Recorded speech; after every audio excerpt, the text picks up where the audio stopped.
Lei nº 12.153, de 22 de dezembro de 2009, dispõe sobre os juizados especiais da Fazenda Pública no âmbito dos Estados, do Distrito Federal, dos territórios e dos municípios. Artigo 1º. Os juizados especiais da Fazenda Pública, órgãos da Justiça Comum e integrantes do sistema dos juizados especiais serão criados pela União, no Distrito Federal e nos territórios, e pelos Estados, para conciliação, processo, julgamento e execução nas causas de sua competência. Parágrafo único.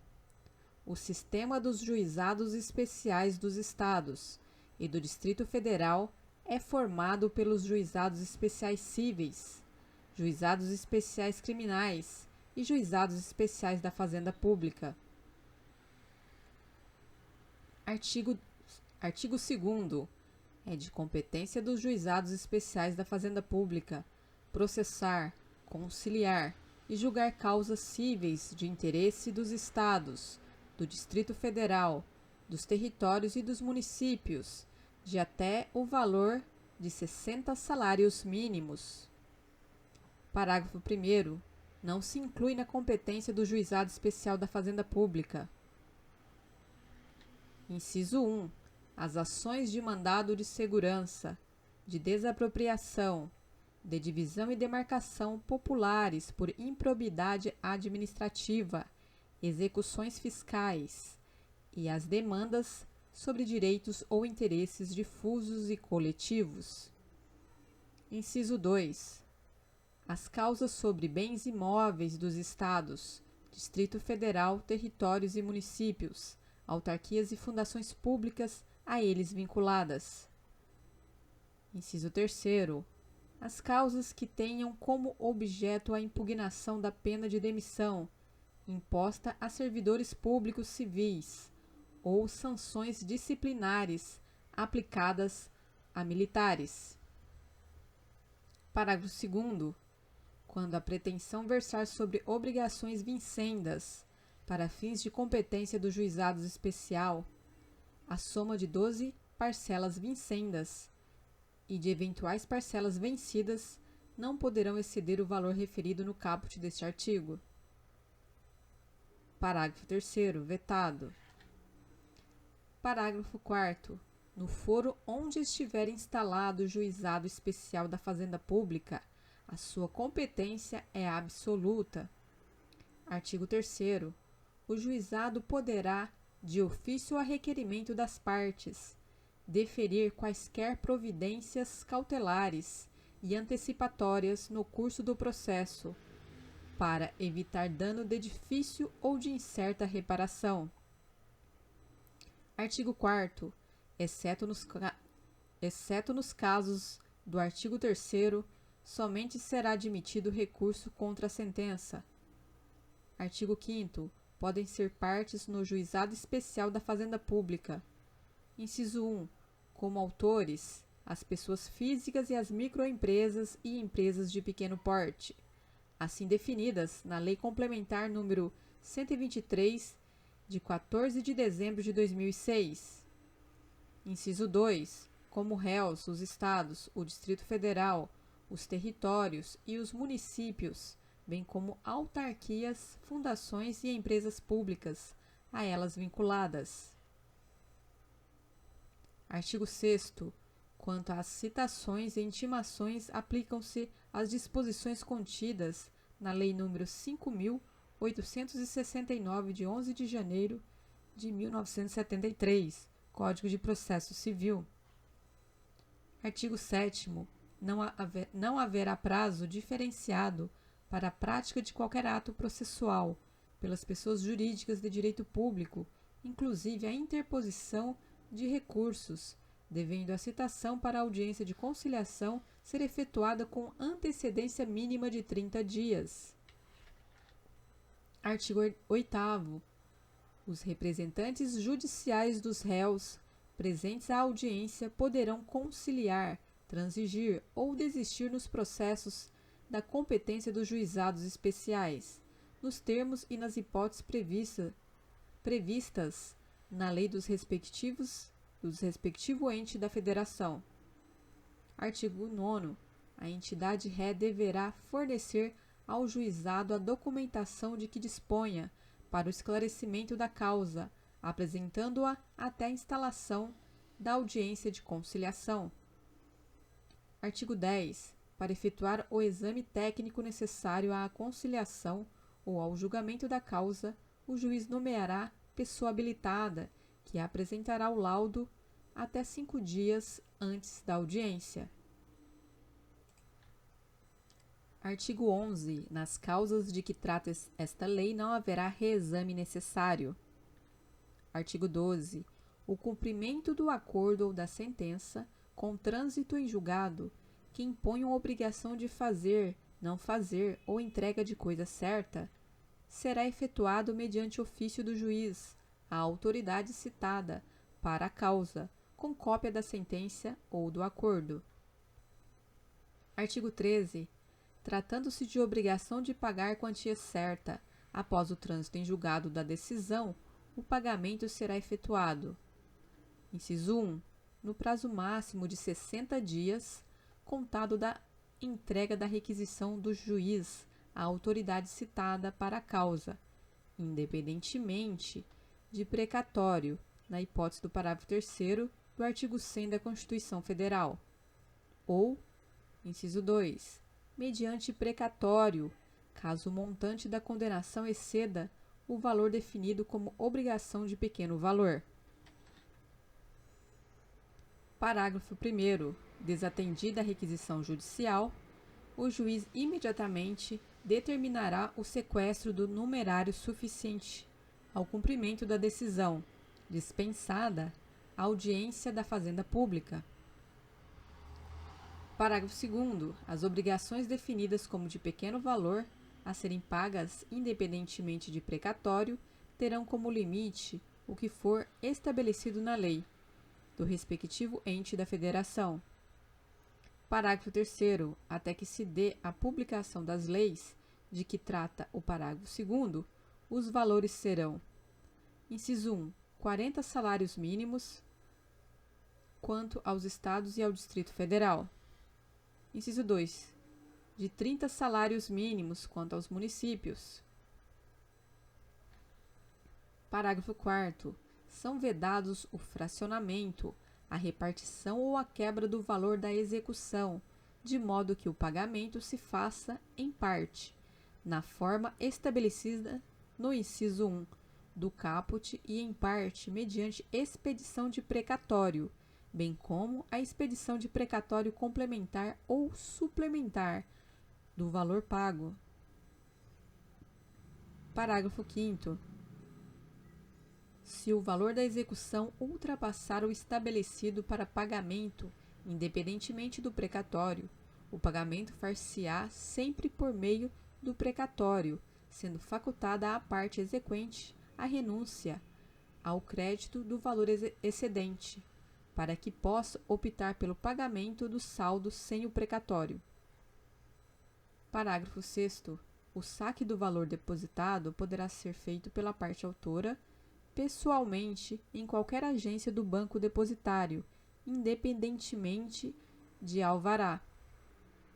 Parágrafo 7º. O saque por meio de procurador somente poderá ser feito na agência destinatária do depósito, mediante procuração específica, com firma reconhecida, da qual constem o valor originalmente depositado e sua procedência. Artigo 14. Os juizados especiais da Fazenda Pública serão instalados pelos Tribunais de Justiça dos Estados e do Distrito Federal. Parágrafo único. Poderão ser instalados juizados especiais adjuntos, cabendo ao tribunal designar a vara onde funcionará. Artigo 15. Serão designados, na forma da legislação dos Estados e do Distrito Federal, conciliadores e juízes leigos dos juizados especiais da Fazenda Pública, observadas as atribuições previstas nos artigos 22, 37 e 40 na Lei nº 9.099, de 26 de setembro de 1995. Parágrafo 1º. Os conciliadores e juízes leigos são auxiliares da justiça, recrutados os primeiros preferentemente entre os bacharéis em direito e os segundos entre advogados com mais de 2 anos de experiência. Parágrafo 2º. Os juízes leigos ficarão impedidos de exercer a advocacia perante todos os juizados especiais da Fazenda Pública instalados em território nacional, enquanto no desempenho de suas funções. Artigo 16. Cabe ao conciliador, sob a supervisão do juiz, conduzir a audiência de conciliação. Parágrafo 1º. Poderá o conciliador, para fins de encaminhamento da composição amigável, ouvir as partes e testemunhas sobre os contornos fáticos da controvérsia. Parágrafo 2º.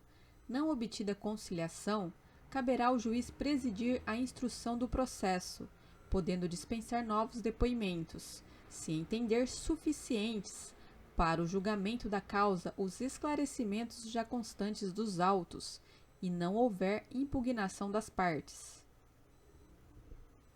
Artigo 17.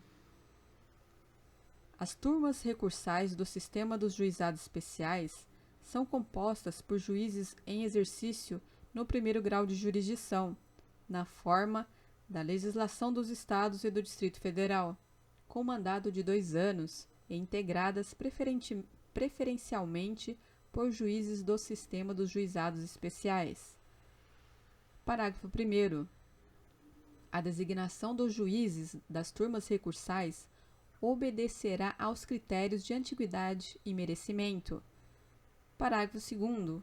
Não será permitida a recondução, salvo quando não houver outro juiz na sede da turma recursal. Artigo 18.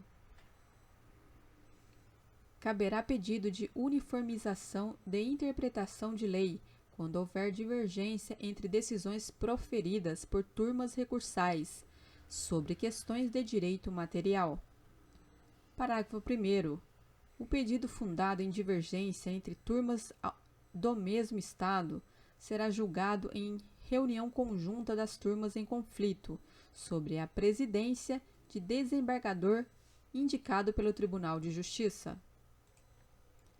Parágrafo 2º. No caso do parágrafo 1º, a reunião de juízes domiciliados em cidades diversas poderá ser feita por meio eletrônico. Parágrafo 3º. Quando as turmas de diferentes estados derem à lei federal interpretações divergentes, ou quando a decisão proferida estiver em contrariedade com súmula do Superior Tribunal de Justiça, o pedido será por este julgado. Artigo 19. Quando a orientação acolhida pelas turmas de uniformização de que trata o parágrafo 1º do artigo 18 contrariar súmula do Superior Tribunal de Justiça, a parte interessada poderá provocar a manifestação deste, que dirimirá a divergência.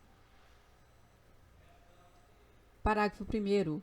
Eventuais pedidos de uniformização fundados em questões idênticas e recebidos, subsequentemente, em qualquer das turmas recursais, ficarão retidos nos autos, aguardando pronunciamento do Superior Tribunal de Justiça. Parágrafo 2º. Nos casos do caput deste artigo e do parágrafo 3º do artigo 18, presentes a plausibilidade do direito invocado, e havendo fundado receio de dano de edifício reparação, poderá o relator conceder de ofício ou a requerimento do interessado, mediante liminar, determinando a suspensão dos processos nos quais a controvérsia esteja estabelecida. Parágrafo 3º. Se necessário, o relator pedirá informações ao presidente da turma recursal, ao presidente da turma de uniformização e, nos casos previstos em lei, ouvirá o Ministério Público no prazo de 5 dias. Parágrafo 4º. Vetado. Parágrafo 5º. Decorridos os prazos referidos nos parágrafos 3º e 4º, o relator incluirá o pedido em pauta na sessão, com preferência sobre todos os demais feitos, ressalvados os processos com réus presos, os habeas corpus e os mandados de segurança. Parágrafo 6º. Publicado o acórdão respectivo, os pedidos retidos referidos no parágrafo 1º serão apreciados pelas turmas recursais, que poderão exercer juízo de retratação ou os declararão prejudicados, se vincularem tese não acolhida pelo Superior Tribunal de Justiça. Artigo 20. Os tribunais de justiça, o Superior Tribunal de Justiça e o Supremo Tribunal Federal, no âmbito de suas competências, expedirão normas regulamentando os procedimentos a serem adotados para o processamento e o julgamento do pedido de uniformização e do recurso extraordinário. Artigo 21. Os recursos extraordinários, para os efeitos desta lei, será processado e julgado segundo o estabelecido no artigo 19, além da observância das normas do regimento.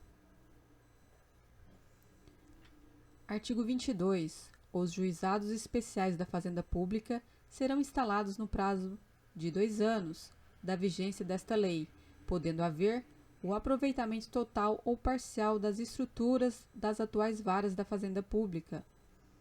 Artigo 23.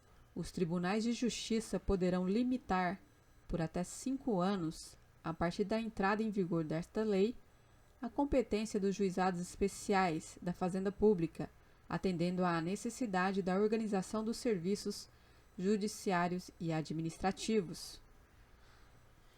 Artigo 24. Não serão remetidas aos juizados especiais da Fazenda Pública as demandas ajuizadas até a data da sua instalação, assim como as ajuizadas fora do juizado especial por força do disposto no artigo 23. Artigo 25. Competirá aos tribunais de justiça prestar o suporte administrativo necessário ao funcionamento dos juizados especiais. Artigo 26. O disposto do artigo 16 aplica-se aos juizados especiais federais instituídos pela Lei nº 10.259, de 12 de julho de 2001. Artigo 27. Aplica-se subsidiariamente o disposto nas leis nº 5.869, de 11 de janeiro de 1973, Código de Processo Civil, 9.099, de 26 de setembro de 1995 e 10.259, de 12 de julho de 2001. Artigo 28. Esta lei entra em vigor após decorridos 6 meses de sua publicação oficial. Muito obrigada e bons estudos!